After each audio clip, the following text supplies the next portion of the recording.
truth is, good movies, even wonderful movies, will always be made, and shit movies will always be made, and because life isn't fair, many bad movies will be big hits, and many wonderful movies will fail. And vice versa, many wonderful movies will be big hits, and many bad movies will fail.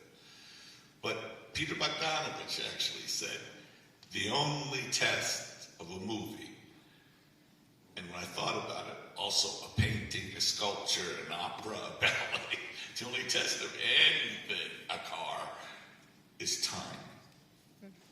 And if you look at critical reviews of movies, you'll be shocked. Read the reviews of 2001. It's genius. It's shit. You know, most of my films have gotten terrible reviews in the United States. Animal House, The Blues Brothers, Trading Place. Actually, no, Trading Place is okay. But, American Werewolf. I'll tell you a funny story. It's true. There was a critic in the New York Times named Janet Maslin, and she reviewed American Werewolf. And she was nice about the actors and complimentary about Rick Baker's extraordinary work. At the end, she says, the movie almost works despite the ham-fisted screenplay and direction by John Landis. and John Belushi called me from New York and said, did you see the New York Times? I said, yes, John, I did. He said, did you fuck her? The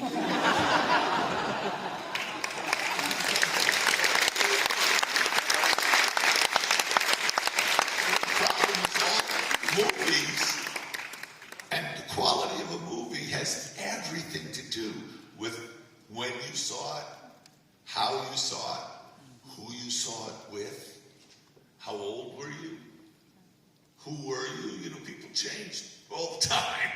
And it's amazing, you know, that really, the bottom line is the great movies, and there are hundreds of them. Italian, French, German, Japanese, you know, Korean, American, there are hundreds, Canadian, of Mexican, there are hundreds of great movies. There will always be great, whether they were successful at the time. I mean, John Carpenter made a movie called The Thing. I'll never forget, I went to the screening of The Thing the first time. And I thought it was amazing. And at the end of it, I applauded, and everyone else went, boo! Like that. And read contemporary reviews of that movie. And it was like it came out a month after E.T. And I think everybody went, we don't want the scary aliens, we want the cute aliens. And it was just interesting. That's a great movie. And it took 30 years. It was like, oh look, I hadn't noticed before, you know.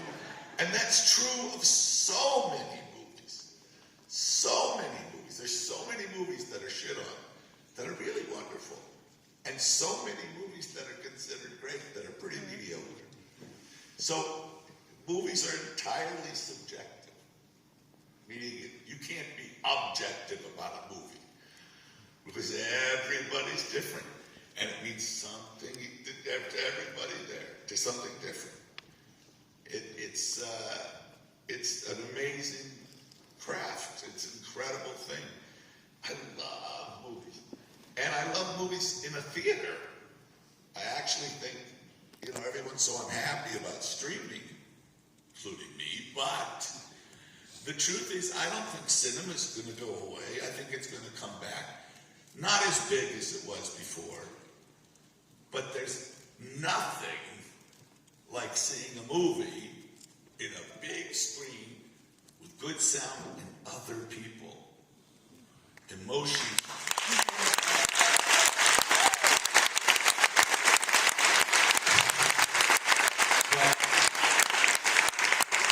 Emotions are contagious. And if you sit in a whole theater full of people and you're watching a scary movie, It's multiplied. It's much scarier. If you see a funny movie, it's much funnier. A sad movie is much sadder. It's intensified by the communal experience. And you know, we've all seen those illustrations of a witch doctor, a shaman, sitting around, there's a fire, primitive peoples around the fire, the light, he's telling a story.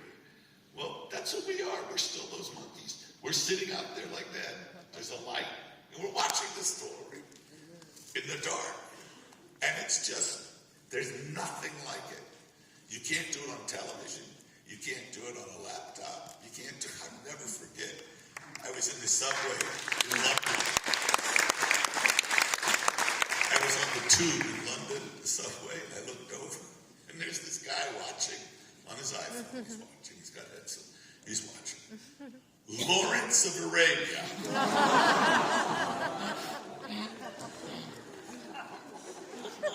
I wanted to go,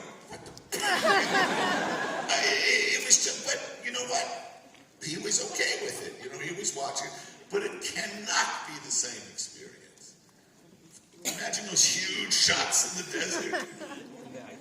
Omar Sharif told me that David Lean insisted that, like, you know those shots where the camels are,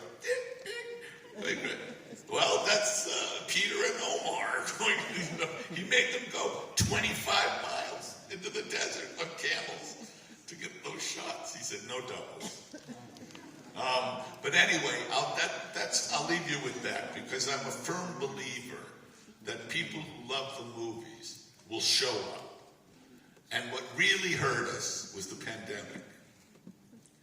You know, it took, you know, it wasn't television, it wasn't streaming, it wasn't cable that hurt the movies. It was the plague that hurt the movies. And I just, you know, there's nothing, it's a special experience. And thank you very much. And I'm so sorry it was bizarre. Sarò rapidissima e grazie a voi per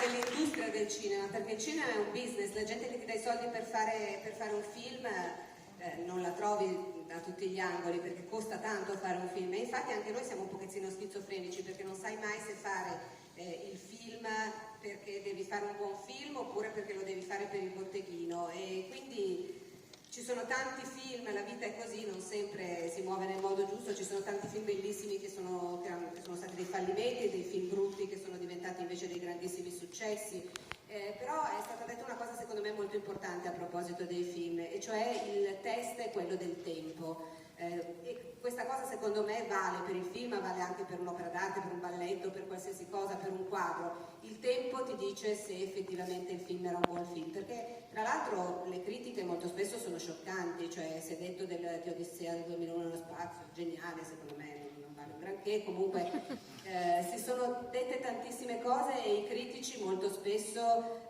sia per Animal House che per Blues Brothers, forse un pochettino meglio mi è andata per Trading Places, però sostanzialmente non sono stati molto buoni con me. Ricordo tra l'altro una critica, Janet Manson del New York Times, che quando è uscito il film ha proprio scritto letteralmente: gli attori sono bravissimi, Rick Bakers con gli effetti speciali fantastici, peccato, il film tutto sommato funziona, peccato per la sceneggiatura e per il regista, che insomma non sono stati un granché. E mi ricordo che mi ha chiamato John Belushi in quell'occasione e ha detto: hai letto il New York Times? Ho detto sì, ho visto l'articolo, e lui mi ha letteralmente detto: ma te la sei fottuta per avere un articolo di questo genere? Vabbè. Al di là di questo, secondo me la qualità sì, c'entra qualche cosa, però tanto dipende del successo di un film da quando l'hai visto, come l'hai visto, con chi l'hai visto, quanti anni avevi, chi eri, perché poi nel tempo cambi, e cambi molto spesso anche parecchio. Ci sono tantissimi film fantastici provenienti da qualsiasi parte del mondo, messicani, coreani, italiani, giapponesi, americani, davvero belli perché sono durati nel tempo. E io mi ricordo per esempio che sono andata a vedere La Cosa di John Carpenter, ho visto il film che ho ritenuto incredibile, alla fine nel cinema sono stato l'unico ad applaudire, tutti gli altri hanno urlato e anche le critiche sono state estremamente negative perché è uscito poco dopo E.T. e alla gente non piaceva l'idea di vedere un mostriciattolo cattivo, piaceva quello dolce, piaceva l'idea dell'E.T. carino. 30 anni più tardi è diventato un capolavoro, insomma ci sono tanti film mediocri che hanno successo, altri film bellissimi che riescono ad avercelo magari soltanto nel corso del tempo, perché il vedere un film è una cosa soggettiva, siamo tutti diversi, vediamo tutti qualche cosa di diverso, però per me il cinema è davvero incredibile e lo amo tantissimo e penso che la cosa in assoluto più importante sia andarci però al cinema, perché vederlo sul grande schermo è una cosa completamente diversa, e poi perché quando vai al cinema tutto si amplificano le emozioni, perché vedere le cose con gli altri è qualcosa di contagioso. Se il film fa paura farà sicuramente più paura perché tutti hanno paura, se è divertente sarà più divertente, se è molto triste tutti quanti saranno coinvolti e ti renderà il film più triste, quindi il tutto è intensificato, le esperienze sono intensificate quando si è in comunità. È un po' la stessa cosa che succede con il santone, no? Lo sciamano, la storia del pianeta delle scimmie, sono tutti lì, noi siamo come delle scimmie, siamo di fronte a un grande schermo e dobbiamo lasciarci affascinare lì nel buio come lo erano le scimmie ad ascoltare lo sciamano. Quindi sì, si può vedere il film alla TV, sul laptop, però mi ricordo che mi ha colpito tantissimo in un'occasione, ero sulla metropolitana in Inghilterra, a Londra, e c'era questo che stava guardando sull'iPhone Lawrence d'Arabia, che è incredibile, e lui sembrava tra l'altro goderselo senza nessun problema, però non è la stessa esperienza, voglio dire, hanno fatto delle scene dove i cammelli sono stati seguiti per 25 chilometri per avere l'immagine dove il cammello è grande così, insomma lo vedi su un iPhone, è un po' triste, quindi vi lascio con questo. Secondo me la gente tornerà a vedere i film, probabilmente non quanto prima, e secondo me quello che ha un po' rovinato il cinema non è la televisione, non è lo streaming, non è la TV via cavo, ma è questa peste che ci ha colpito, la pandemia, perché questo davvero ha creato qualche problema serio al cinema. Well, now I want to thank this man because